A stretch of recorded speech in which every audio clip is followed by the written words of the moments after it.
Hello, and we are live again one more time here on the World Wide Web, specifically via YouTube. And we appreciate you being here with us. Hi, I'm Tom, your ghost host, and this is Strange Journeys, where we delve into just strange stuff. You guys like the strange stuff, so that's why we do what we do. Looks like I'm by myself today. A couple of people had to work, and that's fine. That always comes first. This is just for fun on the side. And so we wish them the best and hope they have a strange time while they're doing it. I'm going to tell you about one in specific in just a few minutes here. But today we're going to be making a strange journey into this urban legend called the Men in Black.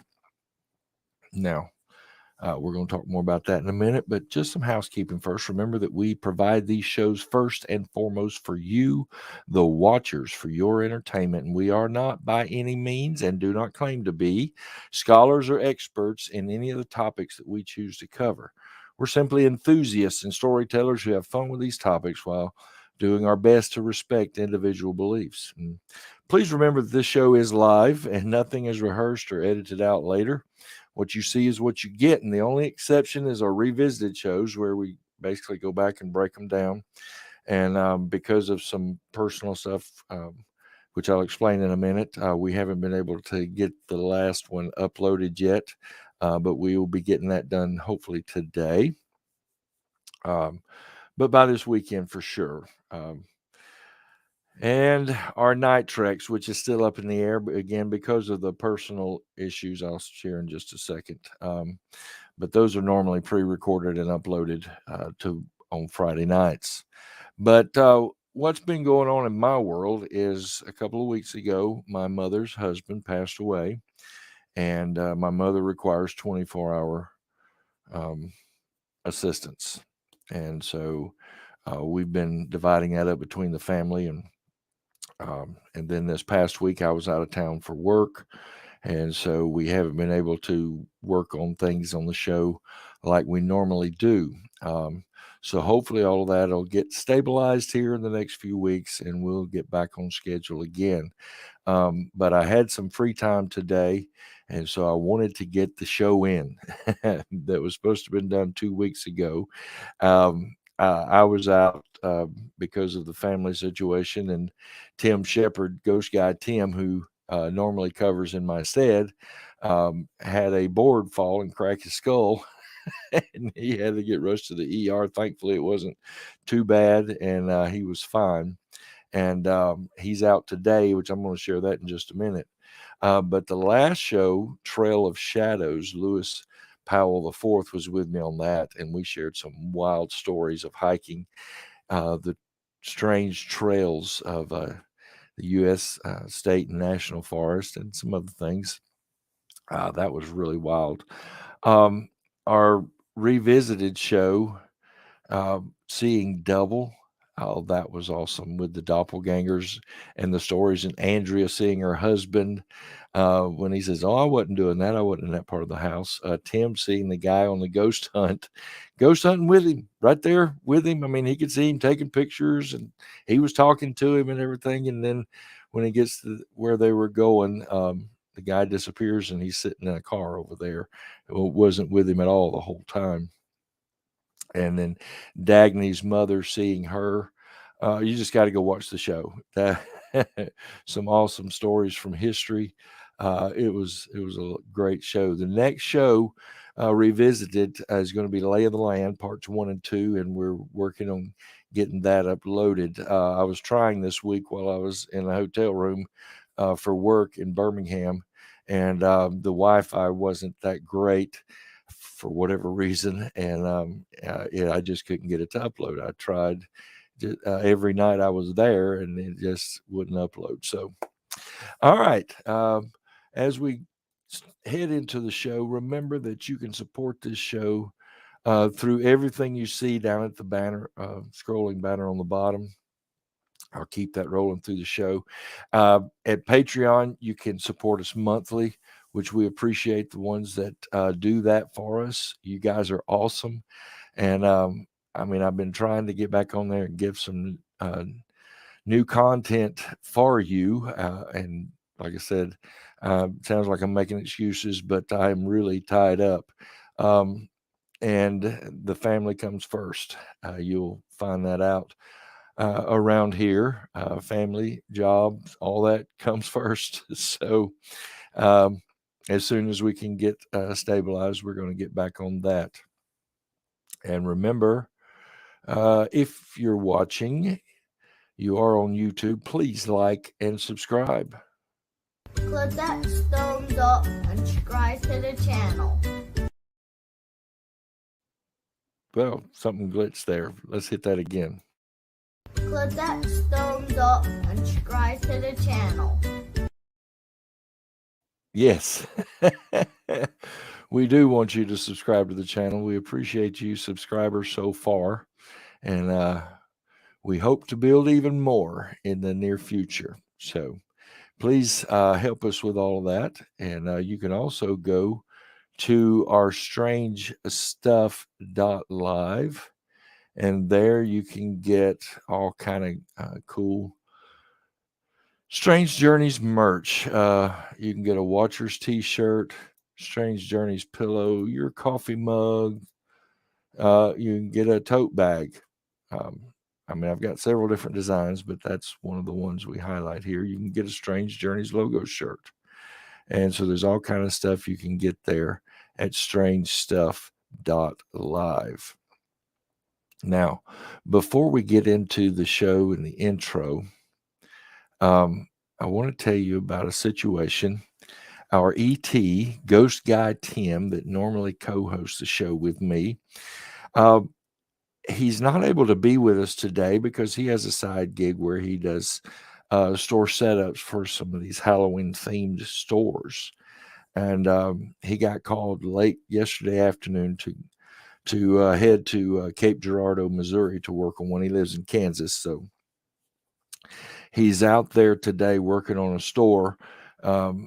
So they had to get it finished up by today, so he was on his way. But before he left late last night, well, I think he had just stopped on the road to take a break to send me a message. And he had an experience this past week working on one in an abandoned part of a mall where one of these stores was being set up. And I want to share you straight from Messenger what he sent me, and I share it with his permission. He said, I've got a cool experience from Derby, Kansas to share. I wish I had had a camera at the time, but I was in the breaker room of an old mall in the semi-darkness when someone touched me on the shoulder. I knew I was alone because the management had given me the keys to that part of the building, and I had locked the door when I went in to make sure no one else got in there. He goes on to say, I have no doubt that it was a hand. I could distinctly feel the person's fingers. When I turned around to see who was there was a shadowy figure standing about 8 or 10 feet away. And it raised a hand and waved what I assumed to be its index finger at me, like it was telling me not to do something. Then it just vanished. He says, I got out of there as fast as I could.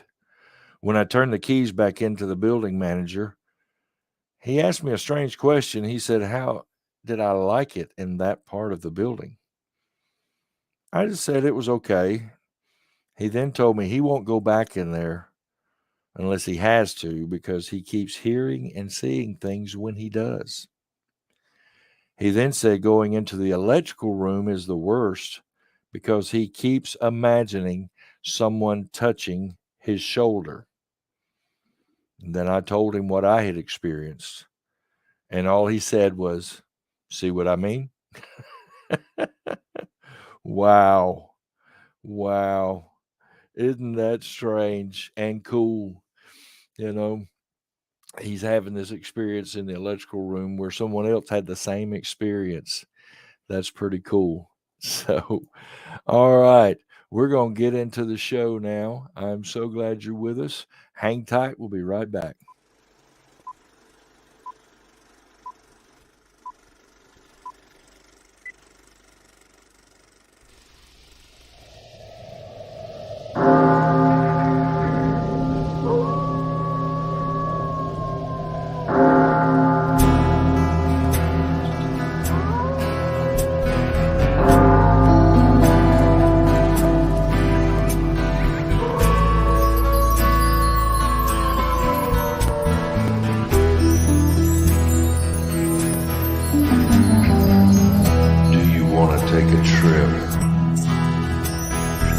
Into the unknown,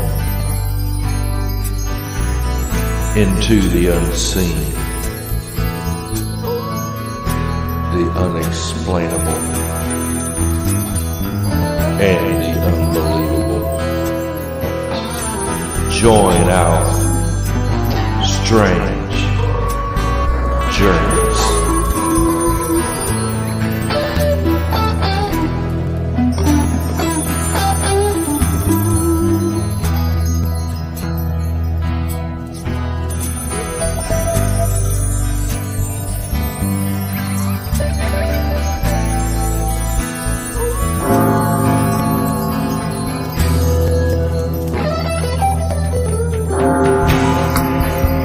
Are you ready?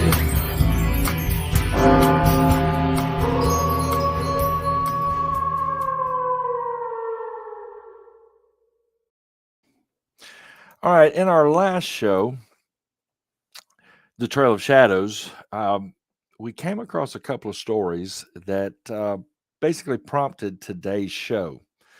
And I'm going to share those again real quick before we get into the specific stories, because I just wonder if they're connected somehow. But the first one, this lady says, my husband and I were hiking up a mountain in the Pacific Northwest. It's perpetually muddy due to a large number of waterfalls along the sides of the trail, so there's no way you can avoid getting at least a little dirty. Around an hour and a half up the trail, we passed two men wearing black suits, black hats, black glasses, holding black leather briefcases, and wearing black dress shoes. Completely clean dress shoes and immaculately clean pressed pants.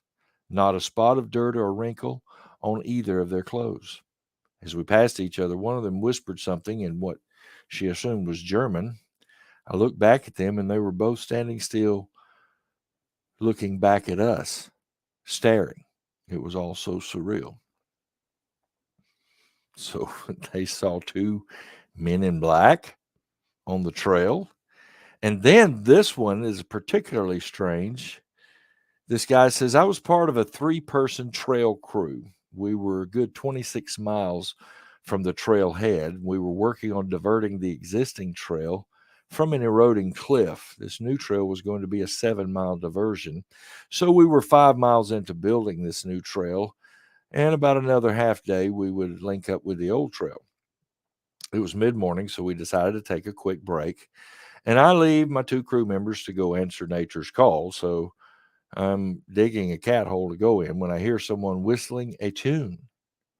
I assume it's my crew. So I call out that this place is occupied. The whistling stopped. It was quiet. And then it started again. It moved just below where I was at. Down the hill, I see 2 men. Now get this. Both men were dressed in black suits, but here's where it gets weirder. And top hats. They were carrying canes, just casually walking in the middle of the wilderness, no packs, no water bottles, looking like they were just taking a stroll in a park after an opera. I don't think, he said, I don't stop to think. I just start walking back to my crew, way freaked out. I tell them what I just saw, and we all go back and just catch them leaving. One of my crew screams down at them and waves. They ignore us and just keep casually walking until they're out of sight. And they weren't using a trail. They were just walking through the trees. He said, that was a weird and freaky experience for all three of us. I don't think we hardly slept that night. We finished our trail that following morning and raced back to civilization. And we made a note of it in our weekly report just in case those were real people out there and did get lost. Now, here's what's unusual to me about that. Not only the top hat and the canes, that was odd, but usually when someone has a sighting like this and they go to get other people, when they come back, everything's gone. But he went to get his friends and they came back and they saw the two guys. You know, he had witnesses to corroborate his story, which usually in these situations they don't. I thought that was particularly intriguing. But were these men in black? Were these what we've heard about? Now, we've been hearing about these men in black for some time now, but the public phenomena started with a comic book. This here's from Wikipedia. The Men in Black is an American comic book created and written by Lowell Cunningham, illustrated by Sandy Carruthers, and originally published by Aircel Comics. Aircel would later be bought out by Malibu Comics, which was then bought out by Marvel Comics. 3 issues were published in 1990, with another 3 the following year.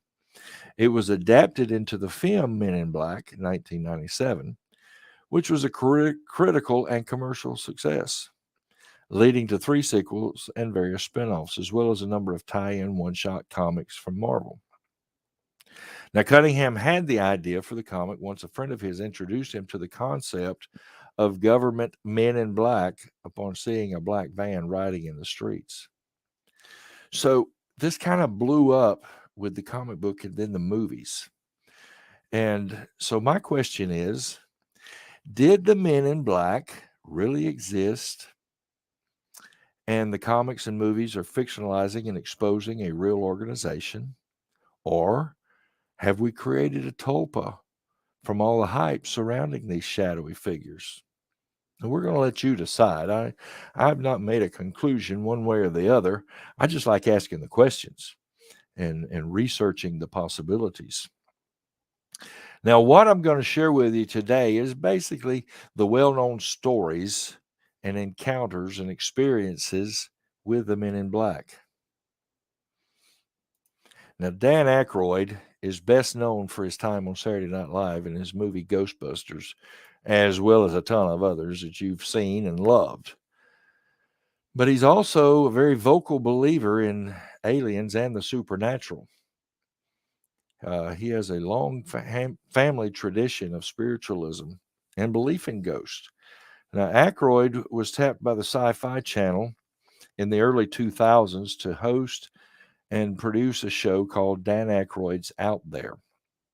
The show allowed him to speak with witnesses of alien encounters and experts in the field. After creating 8 episodes, Aykroyd was filming pieces for the final show of the season and stepped out for a smoke break. He allegedly spotted 2 men in black standing next to a black Ford sedan and staring at him with blank faces. He turned his head for a moment, alleging that the men in black disappeared in that split second of movement. His show Out There was canceled 2 hours later.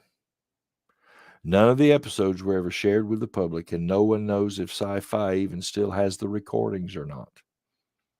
Wouldn't you love to see that show? Dan Aykroyd talking about all that would just be so cool. You know, I still don't get it. I've said it before. Why would the government, it's almost like they could use this as a disinformation campaign. So, but anyway, that's beside the point.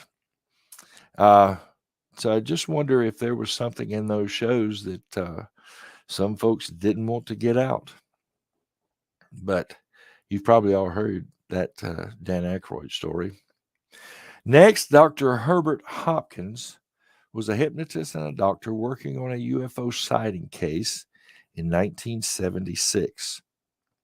One day, Dr. Hopkins said he received a phone call from a gentleman claiming to be from a UFO society in New Jersey and wanted to speak to him about the incident.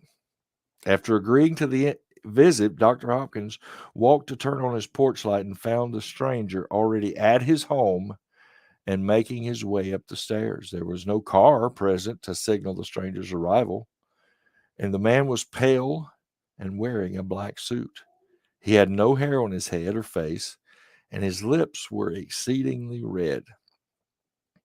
The pair discussed the incident before the man in black revealed that he knew Dr. Hopkins had 2 coins in his pocket and asked to see them.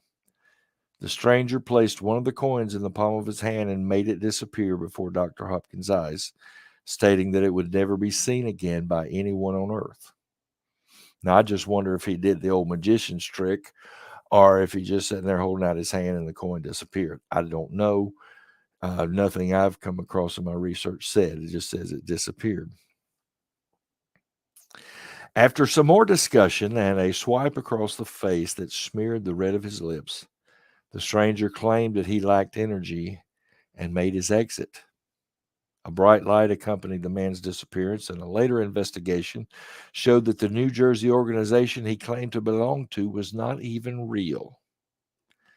Dr. Hopkins destroyed all of his work on the UFO case and withdrew his assistance.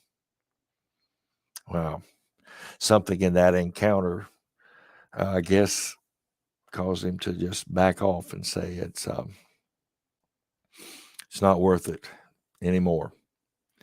Now, Shane Sovar was a manager at a hotel near Niagara Falls in 2008. He reported seeing a UFO along with one of the hotel security guards in October of that year. You've probably seen and heard about this one. A couple of weeks after his admission, he alleged that 2 men in black arrived when he was not at work. Hotel employees working at the time claimed the 2 men were indeed looking for Sovar and the unnamed security guard. Those who interacted with the strangers described them as having no eyebrows or hair. They apparently never showed up again at the hotel, but security footage of the men can be seen on YouTube. Now, skeptics point out that the pair could have been anyone entering the hotel. Like I said, you've probably seen that clip. If you've seen anything on Men in Black, that one has made the rounds. Again, I'm not trying to convince you one way or the other. I'm just sharing the stories, and you can decide for yourself. Hey, if you're watching, if you have some kind of comment, and maybe you have your own Men in Black story, comment. Let me know, and we'll share it, and we'll discuss it. Albert K. Bender served in the Air Force during World War II before settling in Bridgeport, Connecticut, sometime after 1943. Bender was fascinated with the UFO sightings of the late 40s and founded the International Flying Saucer Bureau in 1952. As the group's president, Bender oversaw more than 600 members and sent out a quarterly newsletter about aliens and UFOs. Soon after its inception, the IFSB's founder began experiencing strange occurrences. Bender claimed a being with glowing eyes tailed him during a night out at the movies. On another occasion, Bender was telepathically hypnotized and levitated by an unknown being. Furthermore, he stated his attic room constantly smelled of burning sulfur. Diving further into his UFO obsession, Bender declared that March 15th, 1953, Contact Day, and asked his group members to memorize and telepathically speak the following: calling occupants of interplanetary craft that have been observing our planet Earth. We of IFSB wish to make contact with you. We are your friends. Now, how would they know what IFSB stands for? I don't know. But the group was supposed to telepathically project this to whatever beings may be in craft around the earth on March 15th, 1953. After this telepathic admonition supposedly came to Bender, telling him to stop. After this, a telepathic admonition supposedly came to Bender, telling him to stop poking his nose into such matters.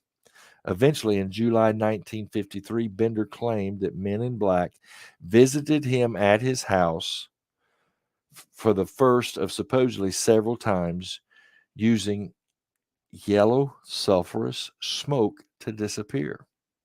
I don't know, was it like Genie from the TV show where poof, a cloud of smoke and then they disappear? I don't know. They pushed him to stop his newsletter, and he disbanded IFSB in October of 1953 with a final communication to its members. The mystery of flying saucers is no longer a mystery. The source is already known, but any information about this is being withheld by orders from a higher source. We would like to print the full story in Space Review, but because of the nature of the information, we have been advised in the negative. We advise those in saucer work to be very cautious. Wow. Yeah, it looks like somebody got to him too and persuaded him to cease his efforts. I don't know. But if you follow his timeline, it almost looks like he was progressively losing it. I hate to speak ill of the man, and I don't want it to sound like that. But it was just like each little step, he was getting further and further to the edge. Now, you've probably seen and heard this too. The Maury Island incident took place on June 21st, 1947 in Tacoma, Washington. Harold Dahl and his son claimed that they witnessed 6 UFOs near Puget Sound that day, with one of the objects spitting out a metallic substance that killed their dog. Dahl, speaking about the incident, spurred a supposed man in black to visit him the very next day. Dahl said the stranger warned him to stop talking about the incident. Supposedly, some of the slag that struck Dahl's dog was taken by Captain William Davidson and Lieutenant Frank Brown. Interestingly, these two Army Air Corps intelligence officers who interviewed the Dahls about the incident both passed on August 1st, 1947, when their B-52 bomber crashed in Kelso, Washington, with the slag on board. Dahl then publicly recanted his story of spotting UFOs with his son, which the FBI found to be in direct relation to the deaths of the two officers. So he speaks out. They have some of this slag, they're calling it, melted metal, and they give it to these Army intelligence officers. And as they're flying away with it somewhere, their plane crashes and all is lost. It's just kind of interesting to hear some of the details. Now you can probably find more details on these stories. We're just giving you the quick stories, of people who have encountered the men in black. Now, this one you've probably seen a picture as well. The Templeton family decided to visit Solway Firth in England one day in 1964. At some point, Jim Templeton decided to take a photograph of his daughter Elizabeth in her new dress. After returning home and getting the film developed, Jim was surprised to see a strange figure in the photo behind his young daughter. The family claimed only the three of them, plus an elderly pair who sat in the car, had been at Solway Firth that day. This information in the white outfit worn by the strange figure, who also appeared to have a head covering of some sort, led to it to be claims of a spaceman. Kodak publicly stated that the film was not doctored in any way. While skeptics believed perhaps Mrs. Templeton, clad in a blue and white dress, had entered into the frame, Jim eventually claimed a pair of men in black who called each other only number 9 and number 11 visited him and insisted that he take them to the exact spot of the photograph. The mania of the spaceman continued after this, however, with technicians in Australia scrapping a launch due to supposedly seeing the spaceman close to their missile. So, what did he take a picture of? Now, we've seen this before. That's pretty wild. I mean, some are saying that somebody, stepped into the picture, into the background. Who knows? But supposedly Kodak has said, nope, it's not been doctored with. And this was well before the days of Photoshop. So, who knows? In November 1961, North Dakotan Paul Miller was heading home from a hunting trip with 3 friends. During their trek home, they claimed an object passed over their vehicle before landing in a nearby field. Supposedly, the UFO disappeared before reappearing to them moments later with 2 humanoids emerging from its depths. Miller allegedly shot and injured one of the beings before the group took off in their vehicle, only to find they had lost around 3 hours when they finally arrived home. Although the men allegedly agreed not to speak to anyone about the event, Miller received a trio of visitors at his job at an Air Force office the next day. 3 men in black, claiming to be from the government, approached Miller and asked him about a report they supposedly received concerning the UFO he had sighted the night before. Miller claimed the trio seemingly already knew the answers to all of the questions they asked, including personal information about him. Now, years passed before Miller decided to come forward with his story. Danny Gordon lived in Wytheville, Virginia, where he hosted a Wytheville. I'm not sure how you pronounce that. Wytheville, W-Y-T-H-E. Wytheville, Virginia, where he hosted a radio show. On October 7th, 1987, he decided to share some UFO sightings reported to the police at the end of his program. Instead of being just a one-off bit of fun, the station received a plethora of phone calls from other witnesses claiming they too saw the UFOs mentioned. 12 days later, Gordon allowed listeners to call in and share their own UFO sightings, gathering over 3,000 reports. He then decided to visit the site of the alleged incident with a friend, Roger Hall. The 2 men had their own sightings and filmed it with a 35mm camera, showing a red ball object docking with a large spacecraft with strobing lights. On the night before a planned press conference with his film, Gordon received a call telling him the government was interested in his footage, while another caller insisted he stop investigating the sightings. During the October 23rd press conference, Gordon shared that the negatives of his footage were in his home. When he arrived back at his house, he found it plundered and the film negatives missing. Now that just maybe he wasn't being smart, You don't keep the negatives there where it can be found. Go put them in a safe deposit box or something, and don't tell anybody where you put them. But just to announce at the press conference, oh, they're at my house. It's like he was asking for it. Weeks later, Gordon, his wife, and their daughter allegedly had another UFO sighting that he was able to photograph. Now, he supportedly reported this to the Pentagon and was told, yes, aliens exist, but they were no threat to his town. Gordon claims that on March 19, 1988, an ex-military intelligence officer phoned him with a warning he wanted to be recorded for posterity. Gordon's son died of leukemia due to his UFO reports, and the government was considering chemical attacks on the Gordon family due to his claims. 2 months later, the men in black arrived to interrogate Gordon and take photographs of his home for a supposed newspaper article. Of course, the newspaper had never heard of the 2 men in black, and Gordon eventually stopped seeing UFOs, coinciding with his supposed collapse from exhaustion due to the pressure put on him by interested parties. Now, that's sad. If he was sincere in what he was seeing and claiming, then it seems like he got, hounded by supposed government officials until he just collapsed from exhaustion. Wow. Professor Peter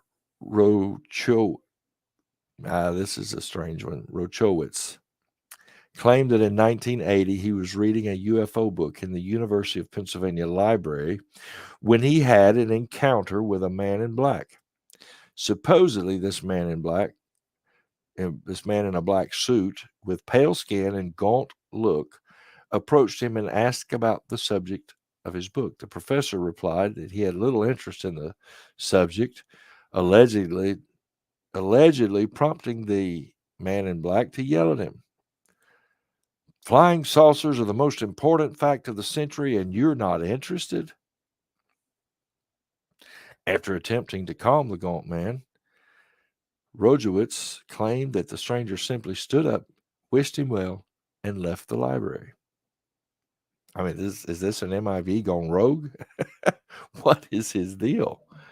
Freaking out because the guy says, I'm just checking out a book. I'm bored, Who knows? William Shearer supposedly saw a UFO on January 15th, 1997 in Essex. Days later, home alone, Shearer claimed that he answered a quiet knock at his front door to find a stranger standing over 6 foot tall in a dark suit with a similarly attired companion. The stranger asked to speak to him, and he seemed to speak not from his mouth, but from his chest, as his face looked toward the floor. Shearer declined, but noticed the man's bright red lips and sickly countenance when the stranger finally lifted his head. The pair left in a dark sedan. A few days later, on February 12th, Shearer answered the door in the early morning hours to find a different man in black requesting to come in and speak with him about the UFO. The strangers were devoid of facial hair and had intimate knowledge of the details pertaining to Shearer's UFO experience. The group disappeared when Shearer turned to answer a ringing phone. After that meeting, Shearer claimed he often received calls with nothing but silence on the other end. Well, what do you think? Are these true stories? Are they fan fiction? People just writing a cool story? Or, as I mentioned at the beginning, could these be tulpas that we as a society have created because of our concentrated thought on these weird and unusual beings? Well, or is it something else completely unknown and unknowable from another dimension, from another time? Who knows? Well, let us know your thoughts in the comments. If you enjoyed the stories, then please give us a like, clicking a thumbs up on the show. And while you're at it, subscribe to the channel and click the bell icon to sign up for notifications. And we do appreciate all of you that have subscribed already. Well, we didn't have a lot of interaction today because my ETs were out, but we do thank you for being one of the watchers, and we hope you'll join us on our next strange journeys. Goodbye.